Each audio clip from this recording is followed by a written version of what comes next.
Good morning, DJ and PK. It's 97.5 The Zone. Welcome in on a Friday morning, a football Friday. Some of you have already got a head start on the weekend because, well, Thursday night football, Aaron Rodgers and the New York Jets. Competence. Are they flashy? No. Are they great? I don't think so. But are they good? Yes, they're competent. 3 long touchdown drives, no short fields for their TD drives. They all went at least 65 yards. One of them was like a 91-yard drive. They didn't have big plays. That game didn't have a single play that went for 30 yards from the line of scrimmage. Can you believe that? But don't make mistakes. Don't turn the ball over. Don't get in bad down and distance situations. And the Jets shown what can be done. They win 24-3. They improved to 2-1. I think they should win their next 2 games and be 4-1 when they play the Bills. They only play maybe 5 playoff teams this year. And given what injuries are doing to the Dolphins and the Rams, we'll see if those are playoff teams when those games come up there later in the year. This is not a hard schedule for the Jets. And I think they're good. I don't think they're great. Their record may get pretty glossy. I don't think they'll win the division because I think the Bills will. But I've been told I'm wrong about that by a coworker who is way down on the Bills. But the Jets, it ought to be a winning season, and it ought to be a playoff bid. How good a seed and all that remains to be seen. But they look all right, and I don't know that they're great, but they look pretty good. And then, of course, the story of the night really wasn't football, even though it's Football Friday. Shohei Ohtani. My gosh. Way to charge into the record books in style. I mean, I thought he was going to get to 50-50. We all did. You can look at how many games are left in the season. But there's always that, well, he had 162 games. And, back in the day, they only had 154. Yeah, well, that was the Dodgers' 153rd game. So that argument goes out the window. And he needed 2 homers for 50. So he hit 3. Unbelievable. He pulls number 49, puts it in the upper deck. He hits number 50 to the opposite field. His first at bat, he doubled off the wall. He was very close to 4 homers. He got 6 at bats because the Marlins are terrible, and the Dodgers had a night, and they just hammered him 20-4. And Shohei's line, 6 for 6, 3 homers, 2 stolen bases, 10 runs batted in. Holy cow, Shohei. My gosh. He got his 50th steal before he got his 50th homer. After he hit the double in the first inning, he stole 3rd to get the record. Hey, anybody can steal 2nd. I'm stealing 3rd. And there's some kind of voodoo going in the bag. It looked like the throw got there in time, but he avoided the tag. And so Shohei Ohtani into the record books. We'll talk more about him. You're hitting us up on our Facebook page, DJ and PK. What more can you say about Shohei? Is he the greatest? You got another compliment to throw at him? What do you got? You can weigh in on Shohei at DJ and PK. All right, time right now to talk a little college football. BYU's defense is looking good. The offense looks good at times. Is it going to keep improving and be really good here when we get to October and November? Where is it headed? And, of course, for most Cougar fans, well, we'll take care of October and November when it gets here. What's it going to be like this week against nationally ranked Kansas State? Battle of 3-0 teams. Here's BYU's offensive coordinator, Aaron Roderick. Can you give us kind of an update on the running back situation? Yeah. An idea of who will play, who won't? Yeah, it's still pretty fluid. LJ and Folau are getting better every day, and we feel like both of them could play without a lot of practice reps. They're just veteran players that we trust. I'm not sure if they'll be ready, though, so we've been giving a lot of reps to those same guys that played in the Wyoming game, and I do expect to get Enoch back. Enoch not playing last game was sort of a surprise. We thought he was going to be okay and ready to go, and then he wasn't feeling great on game day, but we were expecting him to be ready to roll. How often do you guys go for it on 4th down? Do you care where the 3rd down numbers are right now, or what do you look Not at all. I'd like to convert a few more 3rd downs, but we are often on 3rd down, we're playing to get to a manageable 4th down or a short 4th down, and then knowing that we have a lot of confidence in our 4th down plays. So 3rd and 8's hard to get, but if you can make 4 or 5 and then be 4th and 3 or 4th and 2, then your odds of converting that are a lot higher than converting that first 3rd and 8. So we look at it more of conversion down. What's our so last game we were 5 for 11 on conversion downs is how we look at it. And I'd like to be 6 or 7, but 5's not terrible. The way Polkai and Sione played against Wyoming, was that a surprise, or had they done that in practice where you had confidence in them? Not at all. I wasn't surprised at all. That's what they do every day in practice. They were just behind some, older guys, and I knew their time was coming eventually, and didn't surprise me. That's what they do every day. One of those younger running backs has stepped up, I guess, in back-to-back weeks with Enoch against SMU and Pokai and Sione against Wyoming and whatnot. What does that say just about that room and kind of level of readiness that Harvey's had? First of all, it says Harvey's a good coach. And those guys are good players. It also presents a question of how hard do we push LJ and Folau back? They're obviously LJ is a really special player, and we want him back, but we don't want him to have a setback either. So that's a tough decision we're going to have to make by Saturday. How did you evaluate how Miles played Saturday? Miles played well. I mean, he made a nice play on a pass, check down in the first quarter, and got us first down.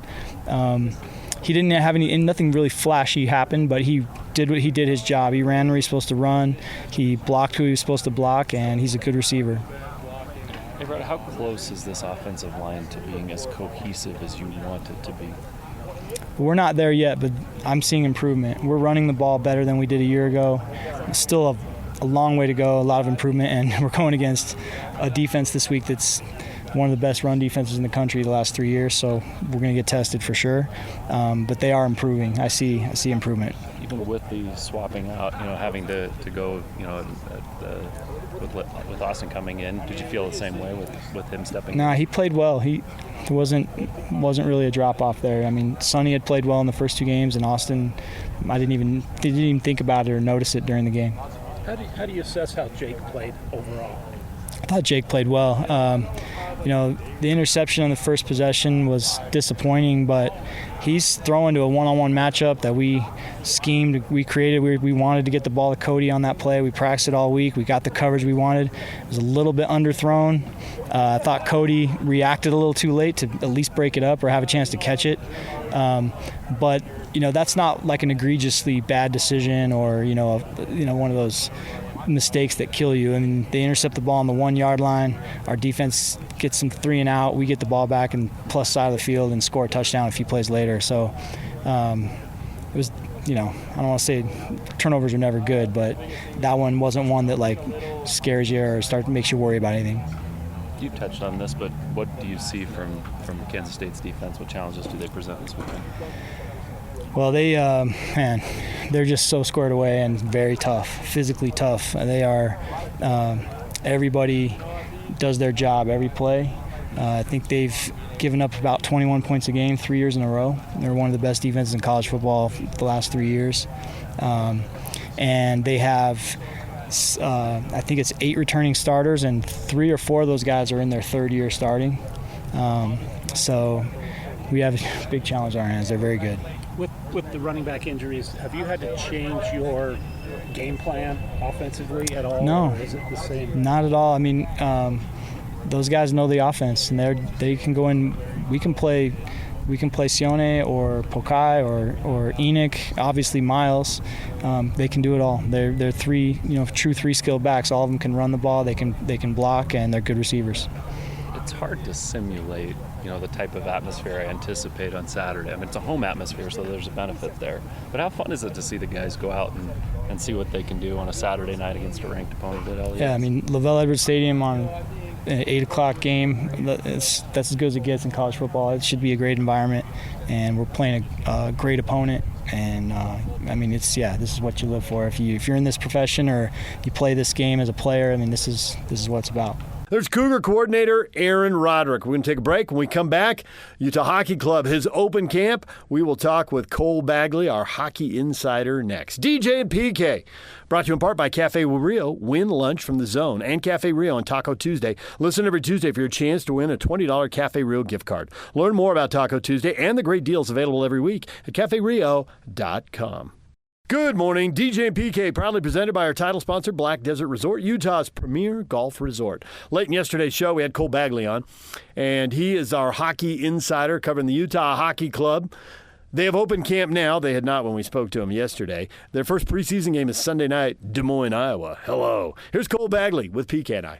Many questions at the Utah Hockey Club Media Day, and those questions, especially the ones that I personally found most intriguing, were often answered with, hold on, we're going to announce that in the next week or a month or so. I was intrigued about the streaming question. I was intrigued about the future nickname. I was intrigued about raising the ice for the arena as a way to have fewer obstructed seats, and none of those got a definitive answer, but it sounded like they were all in the offing, and you've already come across one. You've got answers on streaming that we didn't have 24 hours ago. Yeah, it looks like we're going to be having a dual streaming application on Apple TV known as SEG Plus. That appeared on Apple TV this morning. Just was lucky enough to come across it. And, it looks like a pretty good deal. It looks like it's going to house both Utah Hockey Club and Utah Jazz games this season. And we actually found out kind of what some of the pricing is going to be. So a combined full season package is going to be $174.99.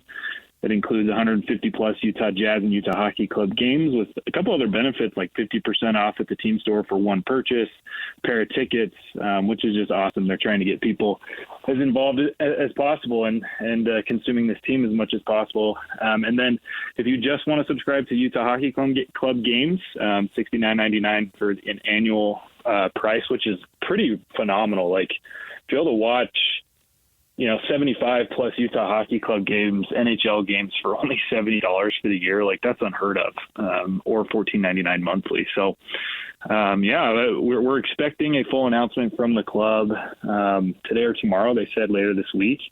It looks like that application is live on Apple TV, and we know how we're going to be consuming Utah Hockey Club and Utah Jazz games this year. I think it was Bill Armstrong who basically said, it might have been somebody else, but I think it was him that said, essentially the thing that I took is with the new ownership, the new situation, we're a real NHL team now.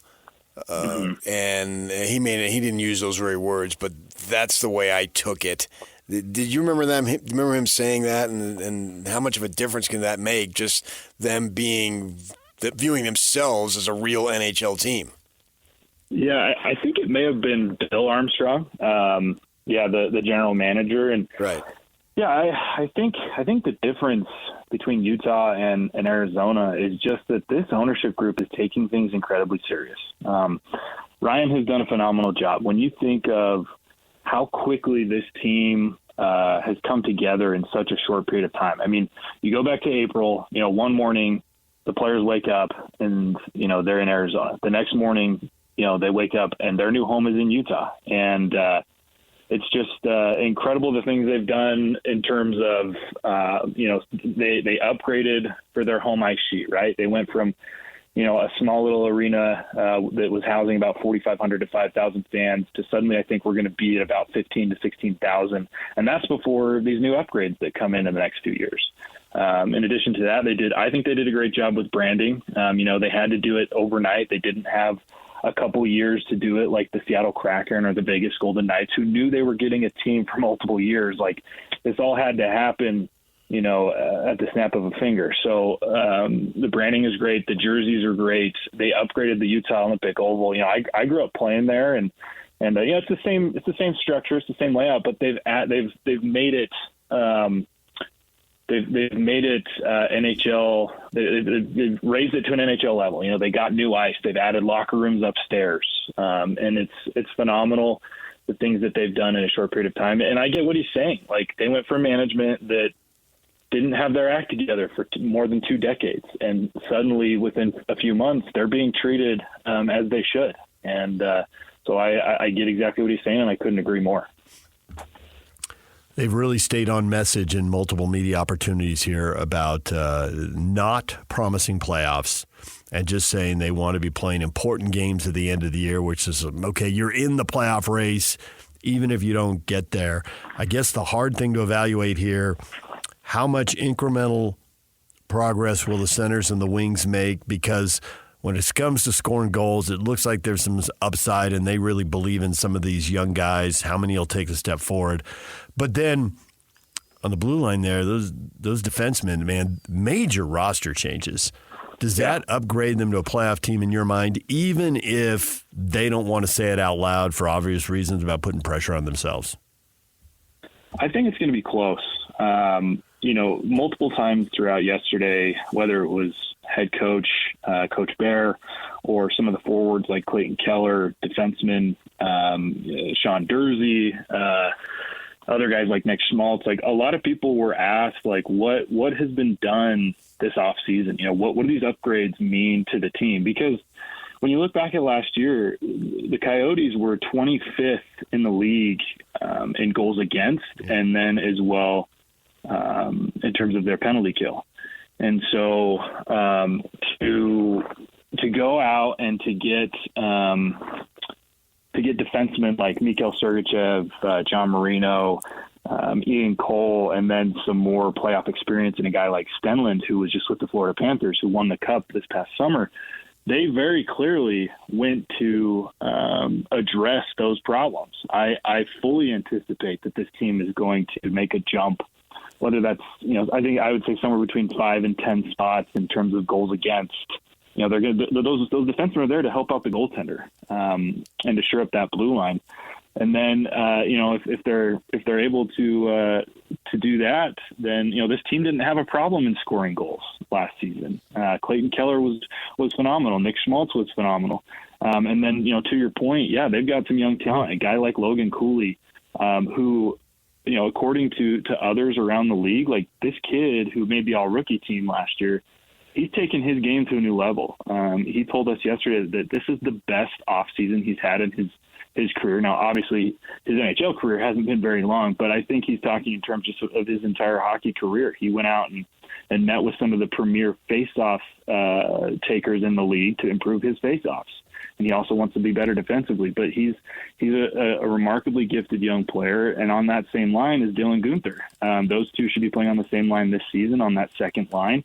So not only are we going to see an improvement defensively, but they've got some young talent who are now going to play a full 82-game schedule together, and they're going to be better. So I expect more goals, and I expect less goals against, which I think they're going to be in the hunt for a playoff spot this year. Not guaranteeing anything, but with the work that they've done, I think they're ready to take that next step, and I would not be shocked if we've got the Stanley Cup playoffs in Salt Lake City in the spring.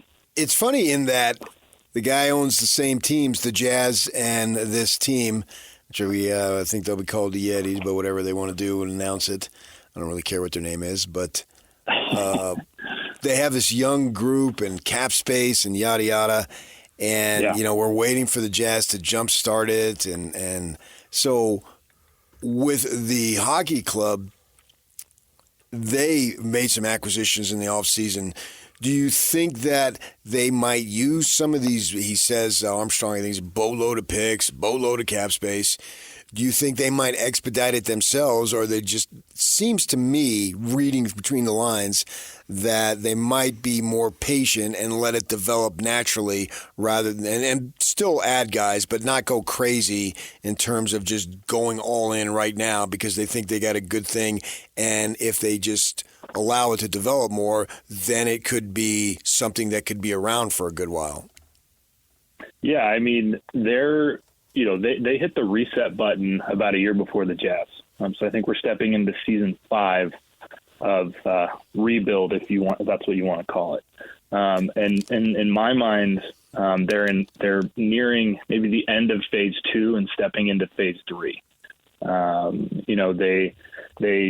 They took some punches for a couple years and were absolutely terrible. They got rid of pretty much everybody except for some of their younger guys at that point, which was namely Clayton Keller. They held on to him and they kind of did what Oklahoma City have done in the NBA, right? Like just taking some punches for a few years, made some really good draft picks, and now it's starting. The tables are starting to turn, and I think they will continue to kind of ride it out for another season or two. Like this year's going to be huge. Let's see what kind of steps the Logan Cooley and the Dylan Guenther and the Matthias Michelli and the Barrett Haytons take as part of that kind of that young core. How good is Josh Doan?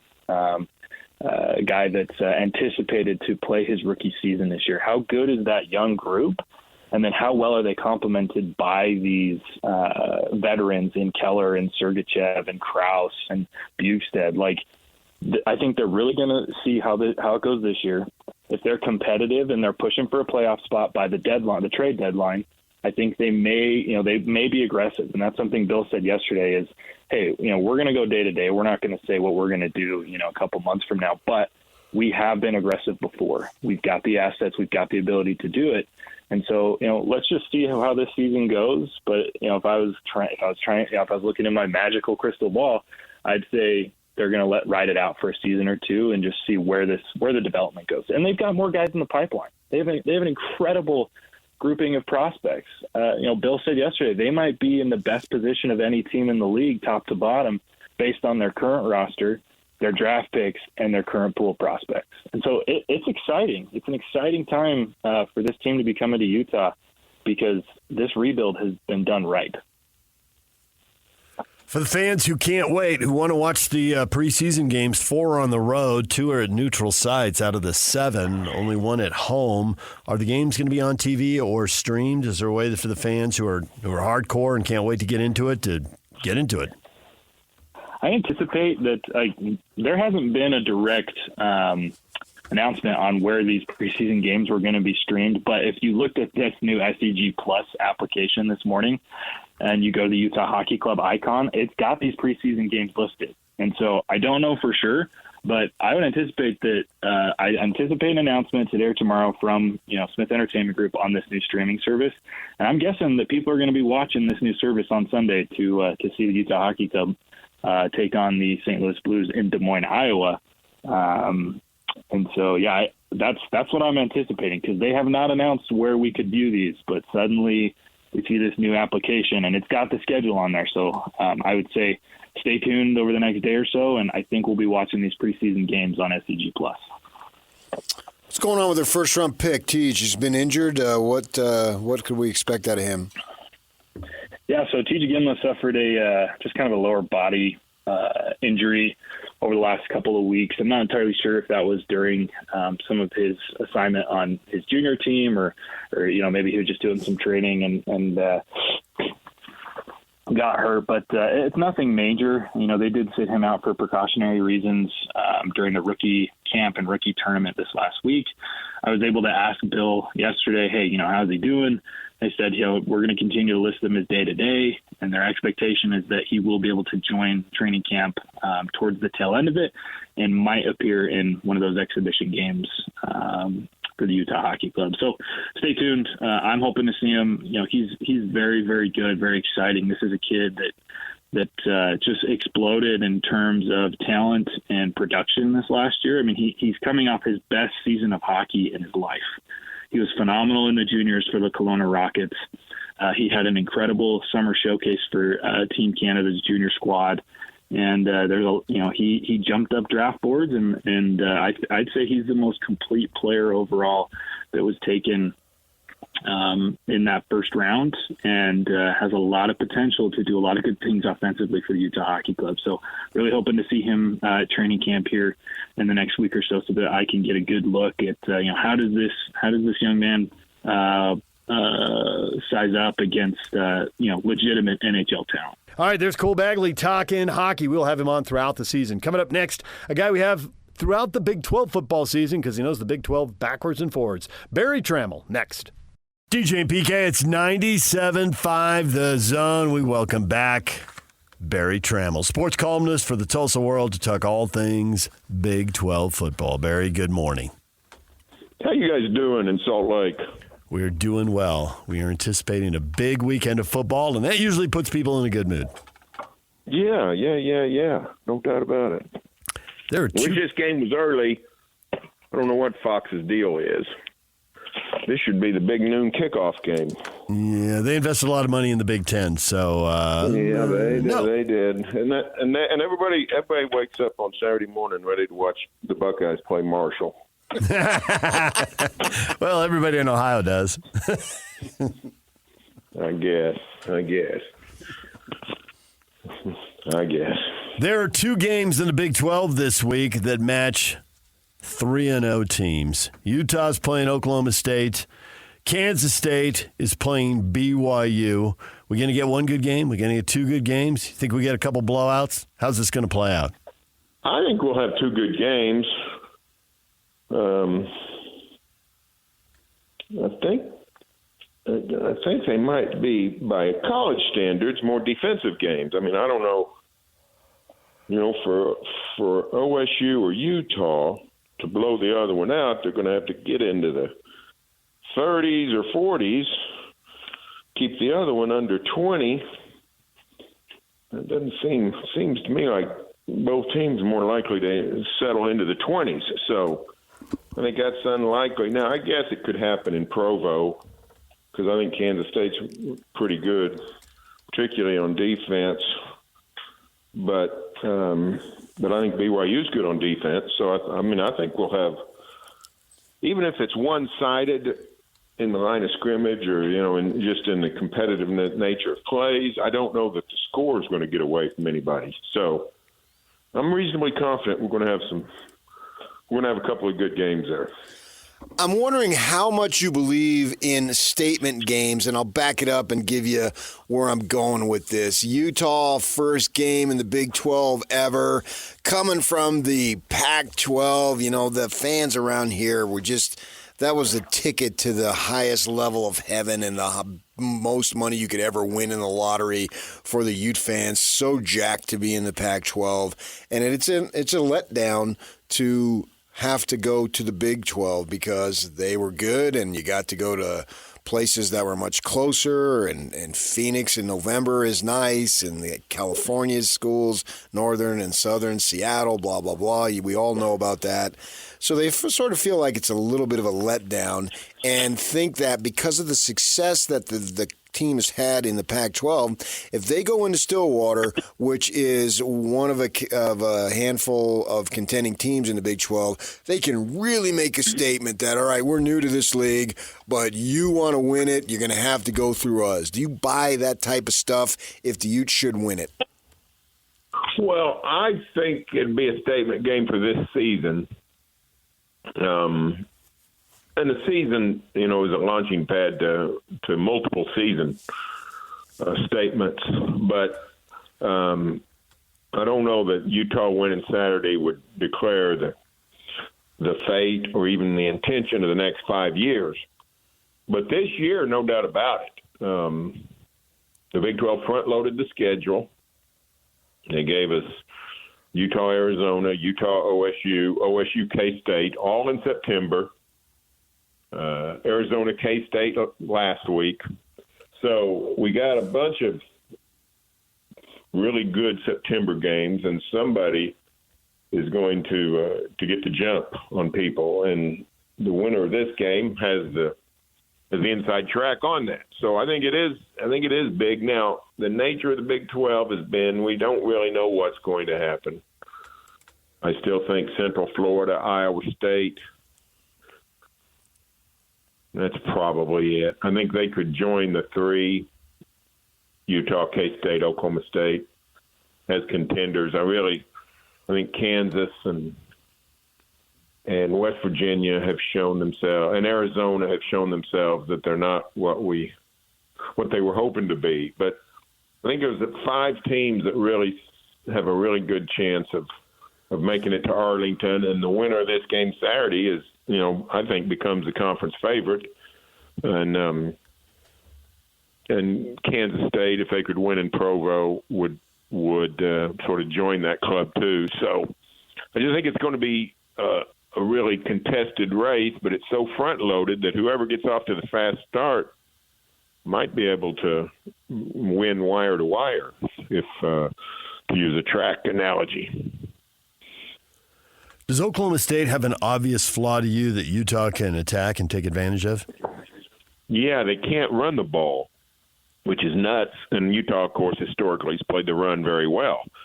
So for whatever reason, Ollie Gordon, 2,000-yard rusher, can't get out of the starting blocks this year. The OSU has that offensive line, is veteran and deep and all kinds of things, but they're just not opening any holes against fairly pedestrian competition. So OSU's had to resort to the pass.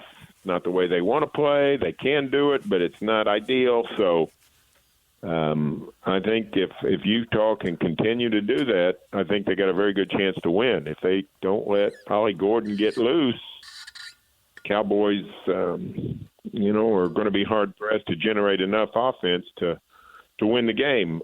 It's a mystery. Nobody knows why they can't run. Sure, they're loading the box, but if you load the box too much, you ought to be able to hit some home run plays. Now, they hit them against Tulsa, and they've hit some against Arkansas. But if OSU doesn't run the ball, it's not. This is not a championship-level team. How about Bowman's ability to create on the fly, not necessarily just through the air, but with his legs, because that can cause some trouble? Yeah, that's not Alan Bowman. He's not real fleet of foot, not real mobile. He's more of a classic pocket guy. OSU will be playing 11 on 11. If you got a running quarterback who can throw, you're playing 12 on 11. So that's the ideal, but that's not Alan Bowman. He's done a better job this year of staying in the pocket. Last year he'd get flushed pretty quick. And that's not what Mike Gundy wanted him to do because he wasn't great at it. And he'd tend to throw the ball away and too quickly, sometimes throw it to the other team. He's playing much better this year, Bowman. He's 24 years old. He ought to be playing better. And he's younger than Cam Rising. And by 10 months, that's exactly right. So he's not. Alan Bowman is not he's not going to hurt you with his legs. I mean, he might run away from one pass rush, but he's not going to consistently do it. He's not going to take off up the middle and, scramble for 13 yards on 3rd and 8. I'm not sure he's ever done that. I don't know that he's got one sort of big play moment with his legs. So that's, he needs to get the ball out quick, get it on the short passes, take it back and throw it deep to the receivers who are really good, probably the strength of the team. So that's Alan Bowman's game. UCF is the only team that doesn't play this week in the Big 12. And I know, Barry, you've covered the Big 12 forever, and it's why we love to have you on. Obviously, they're new to the league, so you may not have much better feel for them than we do. They're running the ball like crazy. They got Colorado next week, so they probably have a decent chance at 4-0 2 weeks from now. How good are they? Do you have a good feel for them, or is it just anybody's guess and welcome to a bunch of new teams in a new league? Well, I think the latter is more likely. However, I liked them from the start. I thought they got a scheduling break. I think their schedule's a little easier than everybody else. I love the addition of KJ Jefferson at quarterback. I think Gus Malzahn's a big-time coach. So I actually sort of played out the whole Big 12 season in my mind, and I ended up having them playing Utah on that last Friday before the Friday after Thanksgiving. Winner goes to Arlington. So I think they got a chance to. I think they got a chance to contend. It would not surprise me at all. I saw them at their best last year. I didn't cover the OU UCF game, but that was a 2-point finish. But I did cover the game in Orlando. OSU goes down there, and the Knights beat them 45-3. So I saw UCF at its best, and I think Gus has it going. So it would not surprise me at all to see Central Florida in Arlington playing for the Big 12 title. I think they're a legitimate good team. I think Gus hit the portal pretty good. I think he's got some good players. He ought to. He's in Orlando, Florida. He's 3 hours in any direction from, 1,000 good big-time players. So I like them going forward, and I like them this year. Kansas State's run game, that's like playing defense in basketball. You should be able to do it no matter where you're at. You can travel, and defense travels and all that stuff. Shooting can be a little questionable. But if you run the ball and you run it so effectively, to me, that's the obvious way to win ball games, and the most reliable way probably is a better way of stating it. BYU's defense has been better. There's no question about that. How legitimate is this Kansas State run game with Johnson at quarterback? Because so far, I mean, it looks really good. Yeah, K-State is Kansas State's about the most consistent team in America. Not just in the way they win or how much they win, but in their style of play. I mean, they play Kansas State way, and it's consistently solid. And they changed coaches from Bill Snyder to Chris Kleiman, and nothing changed much. I'm sure all kinds of technical things changed, and football coaches could pick out stuff. But they look like the same cats year after year after year. So they're always going to be in games. It's hard to blow them out. They can play. They're one of those teams that vastly superior talented teams don't really dominate them that much because they can just fundamentally stay in the game. But that's also a way that, like, mid-majors stay with them. The one knock against them is they generally can play down to a competition. So a Tulane or a Northern Iowa or North Dakota State, or who was it to beat them? Wasn't Arkansas State, I don't think. But anyway, in the last few years, they've lost some games like that and had some close calls. But for the most part, they're just a rock-solid program. And you're right, it should translate on the road. However, they've got such a good home field advantage that it's possible that inflates how good they really are. I know that Oklahoma State, that's probably the number one. If you put OSU in Bedlam, for instance, they end up battling about as well in Norman as they do Stillwater or Fort Worth or all kinds of places. But man, if you said you get one game a year that you get to play at home and don't have to go on the road, they would take K-State. So they don't want any part of going to Manhattan. So I think that'll be an interesting game in Provo. Are they fired up? Are they fired up in Provo about being the night game? I know when I was there, they talked about how much they love day games in Provo. This time of year, the weather's so nice, 2:30 kickoffs or 1:30, whatever time might be the mountain version. And they got a lot of night, all those years of independence, they always got stuck with a ton of night games, and that wasn't ideal in their mind. How do they feel about having this 8:30 Utah time kick? I don't think they love it, but I think they know it might be an advantage for them, for these schools that are coming in that haven't played at this time, haven't played at the elevation, and haven't played 9:30 on their body clocks until 1 in the morning on their body clocks. If it's an advantage and they win, they can live with it, but they'd prefer something earlier. Yeah, that's probably right. I wonder how much. I wonder, and PK was asking this yesterday, how much pushback do you think there'll be in the league from these schools that are coming out from the Central and Eastern time zone, doing this for the first time, and not only playing late, but when you play that late? I mean, we've heard horror stories in the Pac-12 era about Arizona, Washington, such a long trip, and so whoever the road team was when they played, they're getting back 3, 4, 5, 6 in the morning. PK once got up. How did that work? You were getting up. I was covering BYU at Michigan, and I had an early morning flight in Detroit, and Utah played at Oregon in the late game, and so I was at the airport texting with some Utah coaches, and I had already been to bed. They hadn't even been to bed yet because of the time difference. Oh, man. Yeah, I mean, listen, when it comes to televised kickoff times, all that kind of stuff, there's always pushback. There's always complaining. There's always everything.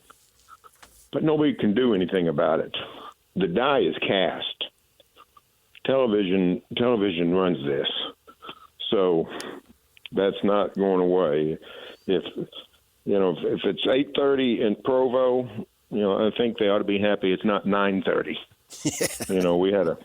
We once got saddled with 9 p.m. Oklahoma State kickoff at Tulsa, which, 8:30 has always been the latest, and that's late. They got a 9 o'clock in 2011.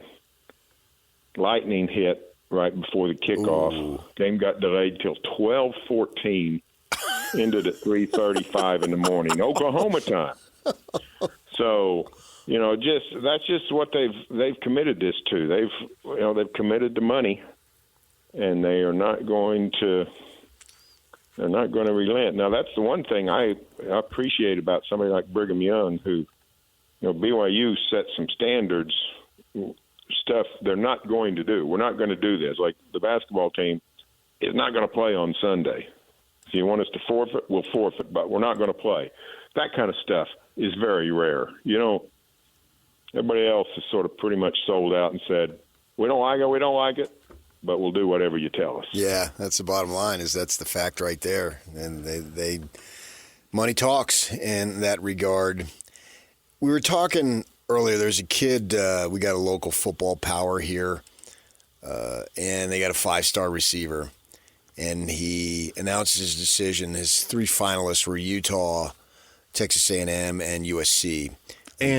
And his high school teammate, the quarterback who was a year older and was thrown to him and they won the state title, went to Utah and is the kid who started when Cam Rising was hurt. Yeah. Oh, yeah. Yeah, the younger Wilson kid. And Isaac Wilson, yeah. So he chose the receiver's last name, Miles. So he does the hat spiel and fakes putting on the Utah hat and puts on the SC hat. So he's going to go to SC. And my theory is the West Coast has lost a lot of kids who have gone east. Like, for instance, Bryce Young. He grew up right in Pasadena, right by the Rose Bowl. And so he goes to Alabama. C.J. Stroud grew up in the inland area, but not too far. It's still a greater L.A. area. And obviously he goes to Ohio State. Tons of kids like that have done Tennessee that. Quarterback, Nico. Oh, yeah, he's another one. Another one. He's a California guy. He is, absolutely, yeah. And so he goes to the SEC. Well, with SC being now in the Big Ten, if you want to play Big Ten football, there's no reason to get on a plane and fly a few hours or drive a day or so, 2 days, whatever it is. You can just do it right here. And so I'm thinking that if SC plays its cards right and Lincoln Riley stays around, has success here, and continues to build it, that they can really return to some glory days, because there's no reason to go to these other places. You can get the biggest of the big right in your backyard, so to speak. And I think they're going to take off. I really think it's going to happen. And you're going to see it. I don't know the recruiting situations with Oklahoma, but I don't know if they were losing kids when they're in the Big 12 to the SEC and Big 10.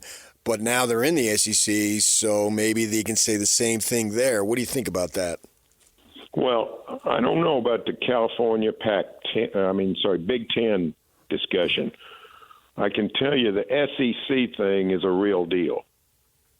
And it's embodied mostly in the Texas A&M Texas relationship. Texas A&M was just mortified when they heard the SEC was going to bring in Texas, because they had the corner on SEC marketing among Texas schools. Now, didn't stop LSU, Alabama, Arkansas, Missouri, Georgia, all of them going into Texas and trying to get guys. But if you wanted to play close to home and play in the SEC, you had to do it at A&M. And now they got to deal with Texas getting the same thing, and Oklahoma, to a certain extent as well. So I think that pull. Now, here's what I don't know, and here's what I've literally never heard, and maybe it happens up north. I've actually never heard anybody say, I really want to play Big Ten football. I've heard hundreds of guys saying, I want to play in the SEC. But maybe that's just a regional thing on me. If there are kids that say, I want to play in the Big Ten, well, then I think that could help USC. But my impression is that the hype machine for the Big Ten is not near what it is for the SEC. So I think it's a bigger factor for somebody that's in the SEC. Now, I don't claim to know what California kids think, for crying out loud. I don't know what I have trouble with trying to understand 18-year-old Oklahomans, much less 18-year-old Californians. But I would be surprised if USC prospers in the Big Ten, just because I think they are two things. I don't think they're going to be the dominant force on the coast.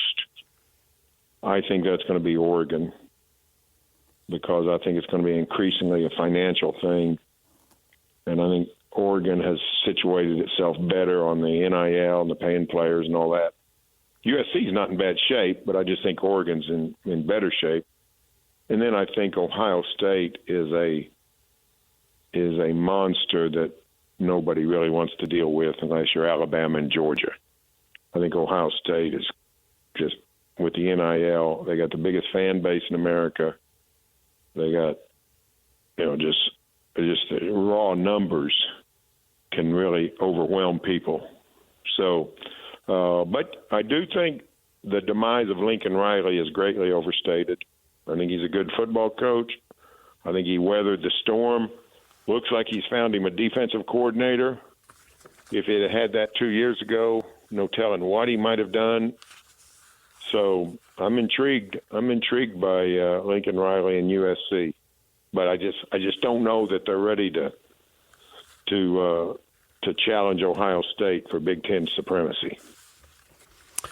Barry, we love the football talk every week. Thanks for joining us. Have a good week. Enjoy the games this weekend, and we will talk to you again next week. All right, see you guys. There's Barry Tramel. When we come back, what is trending? The headlines are next.